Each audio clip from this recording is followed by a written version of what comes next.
Alors, le secret de la confession est plus fort que les lois de la République.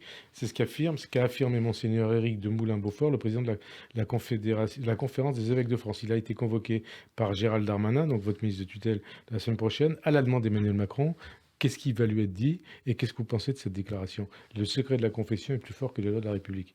Je suis évidemment en profond désaccord avec cette déclaration. Moi, je Mmh, respecte toutes les croyances, la liberté de conscience est fondamentale mmh. et je respecte la séparation entre les églises et l'État. Donc l'État n'a pas à dicter son mode de fonctionnement à l'Église. Donc, mais En Emmanuel Macron a revanche, demandé qu'il soit convoqué. Qu'est-ce qui va lui être dit par le ministre de voilà. l'Intérieur? En revanche, ce que je veux dire après ça, c'est que rien n'est plus fort que les lois de la République. Et c'est justement tout le sens de la laïcité, tout le sens du débat que nous avions précédemment.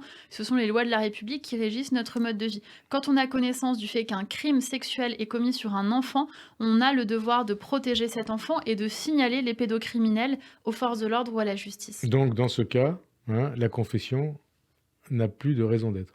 Alors ça va être justement l'objet de l'échange. Le ministre de l'Intérieur, qui est aussi ministre des cultes, Mmh. a souhaité le convoquer pour avoir un échange. Là-dessus, sur Et la confession? bien sûr, pour avoir un échange sur les propos qui ont été tenus, et les propos qui ont été tenus qui sont, C'est qui signifie que le droit canonique est supérieur au droit pénal français.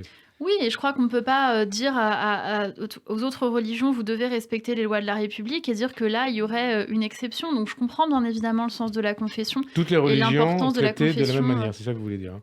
ah bien sûr, ça c'est aussi la laïcité. La Ouais. laïcité, c'est la séparation entre les églises et l'État, et c'est aussi le fait qu'il n'y a pas de religion qui soit, privilégiée par rapport à une autre, c'est très Problème de clair. la confession, problème aussi, certains ont parlé du problème autour du célibat des prêtres, qui peuvent conduire à ce genre de dérive. C'est aussi ce Oui, que vous je sais pensez ou pas. pas? Non, moi je dirais pas ça. Je travaille sur la question des violences sexuelles depuis très longtemps, et il y a des pédocriminels qui sont mariés, pères de famille, ou qui ont par ailleurs des rapports avec des adultes.